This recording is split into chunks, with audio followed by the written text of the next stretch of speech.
Olá, como você está? Vamos dar início aí à nossa aula introdutória sobre discursiva, e essa discursiva ela vai se tornar sem mistério para você, a partir dos modelos que eu vou trazer aqui para você. É importante que você treine bastante a sua escrita. Esse curso, ele só vai fazer sentido se você treinar. Se você não treinar, se você não pegar a minha estrutura e transformar a minha estrutura em outros temas, você não vai ter bom desempenho na sua escrita aí. Então, é necessário que você entenda aí um passo a passo, não pule nada, faça exaustivamente. Quando você já tiver assim, ó, agora já sei escrever isso, tá tranquilo para mim, aí sim você passa para a próxima parte, tá bom? Então, vamos dar início aí. Primeiro vamos falar do texto dissertativo argumentativo. Normalmente as bancas elas pedem uma discursiva, e essa discursiva é exatamente isso aqui, um texto dissertativo argumentativo. Na maioria das vezes é um texto em que você vai defender a sua tese a partir de pelo menos dois argumentos. Então, nós temos aí na estrutura física do texto mais ou menos de 20 a 30 linhas, é o que normalmente as bancas pedem, pode variar 25 a 30, 25 a 35, porém, elas trabalham de uma maneira geral com esse quantitativo de linhas. E aí você vai dividir isso de forma adequada aí no seu texto. A introdução ela deve ter de 4 a 6 linhas, porque ela tem o objetivo de apresentar a sua tese defendendo através de argumentos claros, argumentos que você vai escolher. Por exemplo, quando você fala de inclusão, você pode dizer que a inclusão ainda não acontece por falta de políticas públicas brasileiras e também por despreparo dos profissionais da educação para lidar com situações de inclusão. Então, você está trazendo ali dois argumentos, porque esses dois argumentos é que serão dissertados no seu desenvolvimento. Então, não adianta você fazer nenhuma introdução se você não tiver os dois argumentos dentro dessa introdução. Porque você não tem como desenvolver um assunto se você não apresentou o assunto de forma adequada na introdução. Então, é necessário que isso fique bem claro aí para você, que não, você não pode simplesmente fazer uma introdução solta e depois querer argumentar. Vai argumentar sobre o quê? E na conclusão, tô bebendo água, porque senão começa a tossir no nosso vídeo aí, porque uma tosse não sei de quê, e preciso beber água de vez em quando, então você me entenda. Tem a sua água aí também, para você poder também beber junto comigo. Na conclusão, o objetivo é apontar uma solução para o problema apresentado. Então, no caso da inclusão, qual seria a solução viável, né? Melhoria das políticas públicas, compra de equipamentos, fomentar a formação continuada dos profissionais de educação para atender às diversidades, enfim, qual vai ser a conclusão disso? Qual vai ser a solução viável para esse problema, para que você possa apresentar aí, pelo menos, duas situações que podem promover a melhoria daquilo que você tomou como um problema lá na tua introdução. Bom, a introdução deve mencionar os termos a serem abordados, né? Então, na introdução, eu tenho que apresentar claramente o tema em forma de tese. Então, por exemplo, se o tema é uso de tecnologias na sala de aula. Esse é o tema. Mas eu tenho a tese de que o uso das tecnologias, às vezes, é dificultado com a falta de equipamentos. em todas as camadas sociais. Isso é minha tese, né? E eu vou defender isso através de argumentos. Por um lado, as escolas precisam se modernizar, buscando a aproximação do mundo digital para atender melhor os alunos nativos digitais. E, por outro lado, a formação continuada dos professores se faz necessária para que haja realmente que seja dado um passo à frente do ensino híbrido. Então, essa é a minha tese, né? Eu acho que vai dar certo o uso de tecnologias na sala de aula, desde que faça-se isso e aquilo, tá? Então, lá no meu desenvolvimento, eu vou dissertar sobre esses dois argumentos que eu criei que dificultam ou que facilitam o uso das tecnologias. E, na conclusão, qual é a solução para o meu problema? Então, existem algumas dicas para você começar esse texto.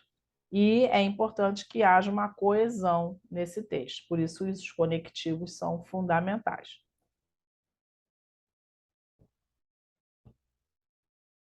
Introdução, então, tem tema, problema e tese. No desenvolvimento, tem os argumentos, que serão destrinchados, né? Você vai trazer ali autores, legislação, vai trazer embasamento teórico que sustentem essa sua tese. E, na conclusão, é uma proposta de intervenção. Então, você vai reafirmar a tese, mas vai dizer que tem solução para esse problema. Jamais seja um pessimista na redação, né? É necessário que tenha a solução para tudo.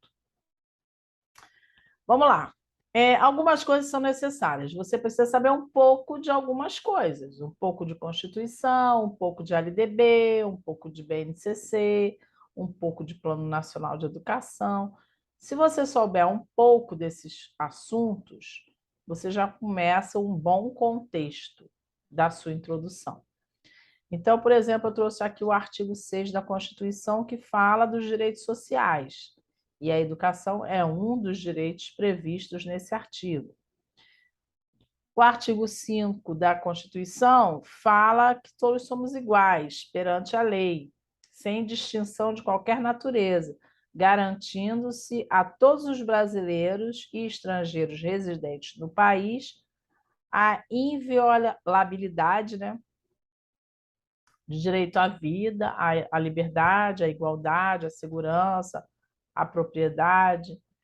Então, nós temos aí a possibilidade de usar, não falei que eu ia tossir em algum momento? A possibilidade de usar a Constituição Federal com direitos fundamentais, que o direito à educação é um deles. Então, vamos a uma introdução. Aqui é um modelo de introdução, né?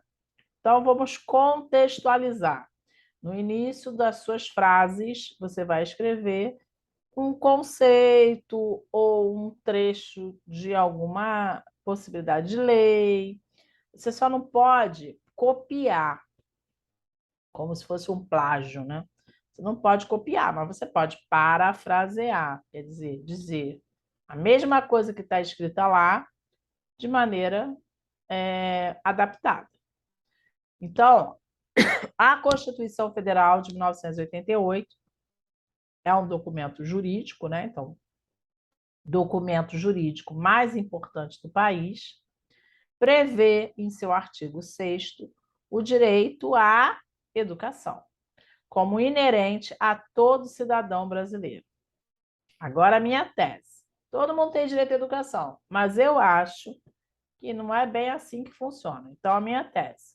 Conquanto tal prerrogativa não tem se reverberado com ênfase na prática, quando se observa o quê?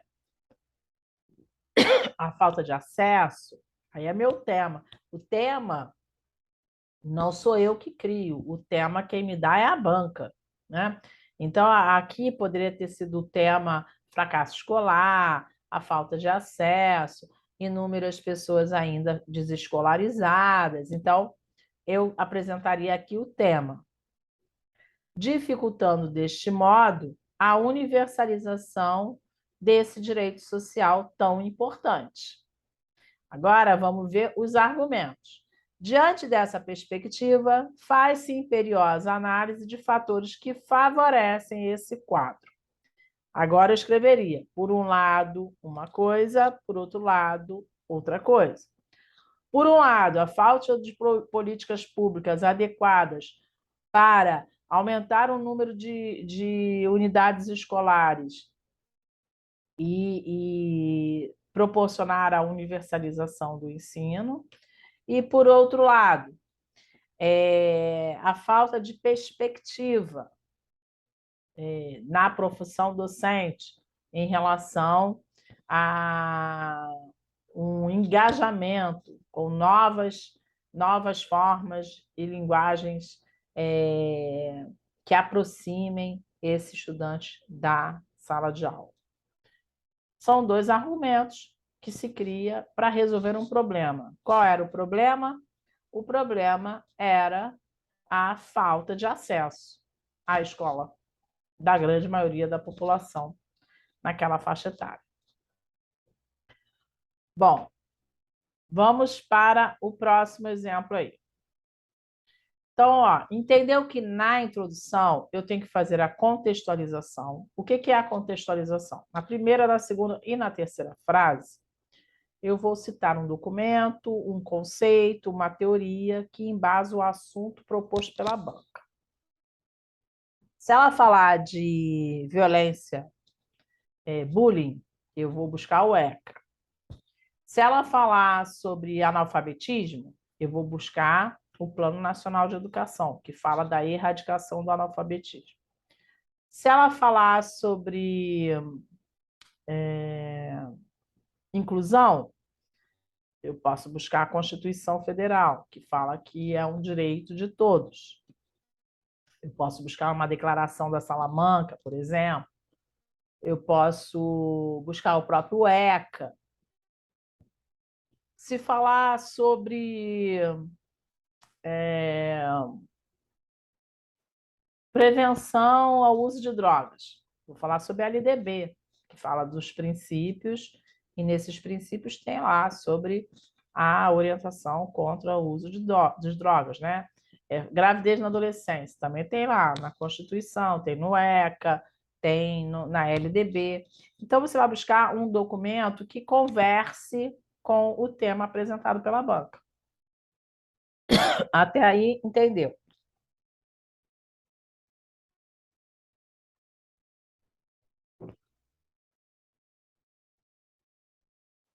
Ainda na introdução, você vai apresentar o tema que a banca te deu e a tese, que é a sua opinião sobre o tema a partir de dois argumentos. Por isso, você vai usar o conquanto. Conquanto tal prerrogativa não tenha acontecido. Por quê? Por um lado, uma coisa, por outro lado, outra coisa. Tá?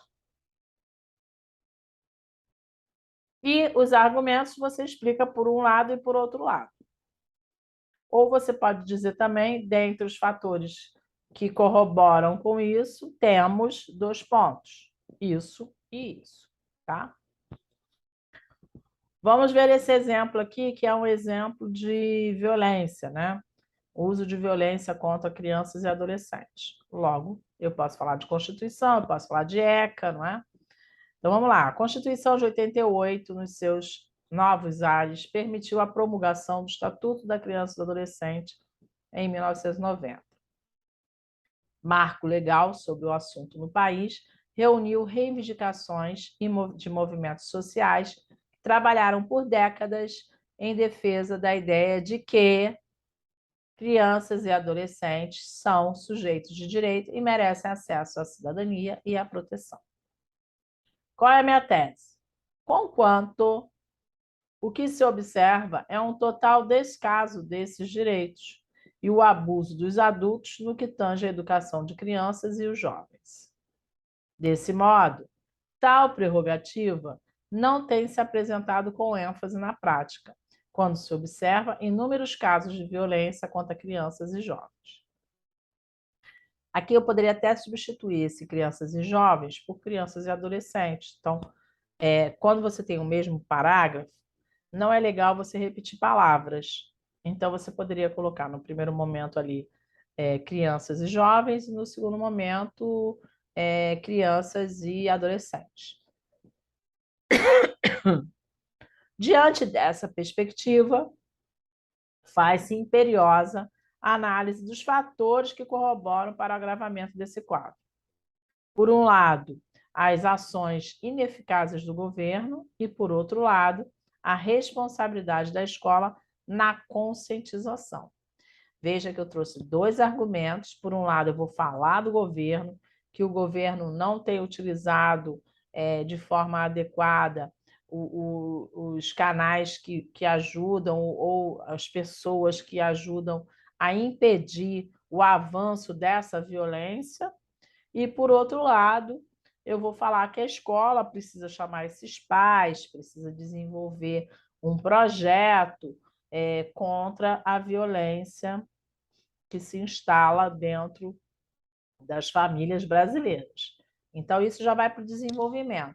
Então, na introdução, eu só crio os argumentos, mas eu não posso esquecer de criar os argumentos na minha introdução, ok? Então, aqui uma outra introdução a respeito, usando a LDB, né? A LDB, a Lei de Diretrizes e Bases da Educação Nacional, de 1996, foi debatida e elaborada no contexto da redemocratização e traz em seu texto o tema. Qual o tema? Educação, direito de todos. Assunto amplamente discutido no contexto educacional, conquanto a minha tese. Tal prerrogativa não tem se apresentado como deveria na prática. Diante dessa perspectiva, faz-se necessária a análise dos fatores que corroboram para a não inclusão das crianças na escola, ou o não uso dos direitos de estarem matriculados nas escolas. É a minha tese. Por um lado, qual é o motivo dessas crianças não estarem? São as políticas públicas do Estado que não valorizam a educação infantil, por exemplo? Ou, por outro lado, são as escolas que não estão preparadas de forma estrutural para receberem as crianças e suas diversidades? Então, eu vou trazer aí dois argumentos que impedem que essa criança usufrua do direito à educação. Uma coisa importante também é que, normalmente, na discursiva, eles pedem alguma coisa relacionada ao seu cargo. Então, por exemplo, se for orientador educacional, é alguma situação que envolve a orientação educacional. Se for orientador pedagógico, alguma situação, por exemplo, do PPP ou do acesso aos professores, o fomento ali aos projetos da escola. Se for educação especial, normalmente alguma coisa levada à inclusão, né? Normalmente, anos iniciais, vai trabalhar situações em sala de aula, avaliação, propostas de brincadeiras, alfabetização, letramento. Se for de educação infantil, normalmente alguma situação que envolva o universo da educação infantil. Porque quando um texto ele é dissertativo, argumentativo, normalmente ele versa sobre um tema específico do seu cargo. Então, é importante que você elabore algumas introduções a respeito de assuntos que fazem sentido para o seu cargo, ou assuntos gerais da escola, né, que lidam diretamente com a educação como um todo. Então, vamos ver mais uma introdução aqui. A Lei 13.185, em vigor desde 2016, classifica o bullying como intimidação sistemática quando há violência física ou psicológica em atos de humilhação ou discriminação. A classificação também inclui ataques físicos, insultos, ameaças, comentários e apelidos pejorativos, entre outros. Os casos de bullying começam muito mais silenciosos e, por isso, são mais graves. Ponto aí é uma contextualização. Eu apenas estou ali apresentando o que é o bullying, tá? Como o bullying se conceitua dentro das documentações. Agora eu venho com a minha tese. Conquanto tal prerrogativa não tem se apresentado com ênfase na prática, quando se observa inúmeros casos de violência nas escolas brasileiras. Diante dessa perspectiva, faz-se imperiosa análise de fatores que corroboram para o agravamento desse quadro. Por um lado, o despreparo dos profissionais para lidar com essas situações na escola, e, por outro lado, a falta de conscientização por parte da família.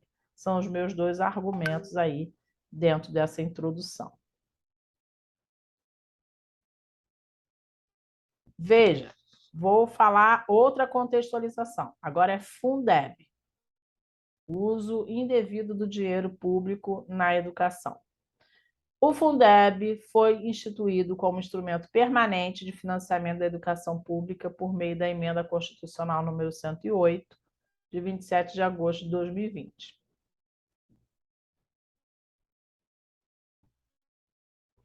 E encontra-se regulamentado pela Lei 14.113, de 25 de dezembro de 2020. Desde então, a educação ganhou uma fonte importante de financiamento. Então, educação e financiamento público. Esse é o tema. Conquanto é a minha tese. Conquanto tal prerrogativa não tem se apresentado com ênfase na prática, quando se observa inúmeros casos de escolas sem estrutura básica para atender seus alunos. Diante dessa perspectiva, faz-se imperiosa a análise dos fatores que corroboram para o agravamento desse quadro. Por um lado, a falta de recursos básicos para uma boa prática pedagógica e, por outro lado, a necessidade de cobrar dos agentes governamentais ações de investimento do setor educacional. Trouxe aí dois argumentos para serem desenvolvidos lá no meu desenvolvimento. Outro tema de introdução. Eu estou usando a mesma estrutura, até as mesmas palavras. Eu não quero que você invente nesse momento.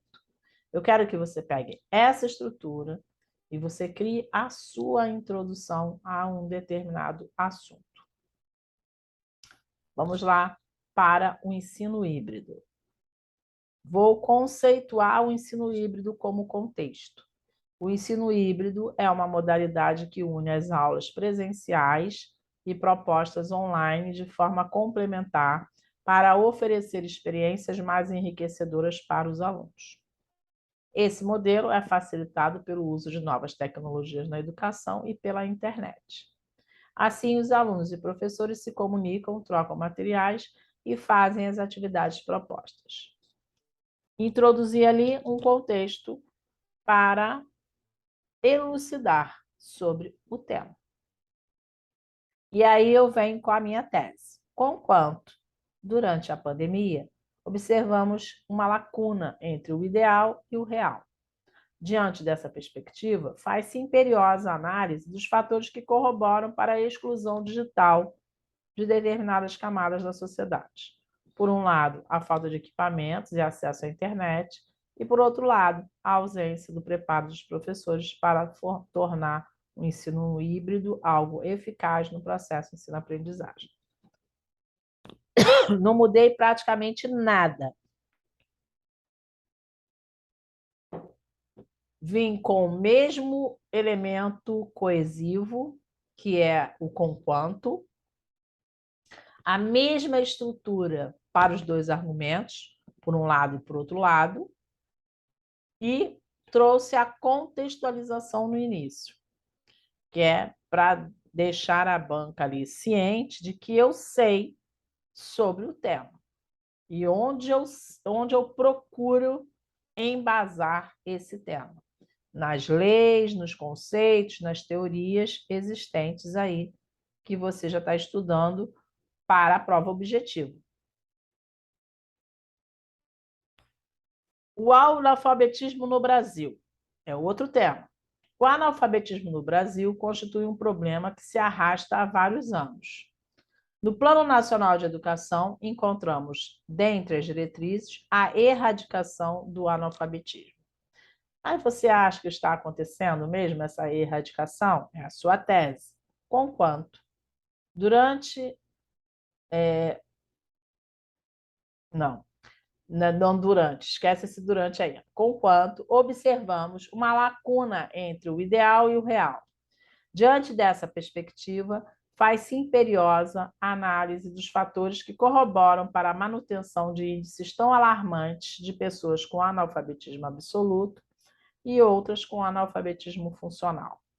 Por um lado, a falta de formação continuada dos professores para utilizarem novas estratégias de alfabetização nas escolas e, por outro lado, o desinteresse do governo em tornar o país de fato alfabetizado e consciente dos seus direitos.